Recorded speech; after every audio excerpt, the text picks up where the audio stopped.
Mganga mfawidhi wa Iringa Lutheran Dispensary iliyopo eneo la Tumaini mkoani Iringa ametoa ushauri wa kitaalamu kwa wananchi wa eneo hilo kuhusu ugonjwa wa masundusundo ambao kitaalamu unaitwa Gentlewarts.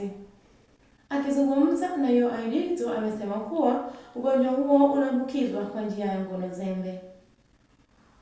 Aidha, mfanyakazi kutoka Chuo Kikuu cha Iringa kutoka kitivo cha sanaa na sayansi za jamii ametoa maoni yake na ushauri juu ya ugonjwa huo, ambapo amewashauri wananchi hasa na wanachuo kutambua malengo yao hasa katika mazingira ya chuoni na kutojihusisha na mahusiano kabla ya wakati, na inapowalazimu wanapaswa kutumia kinga.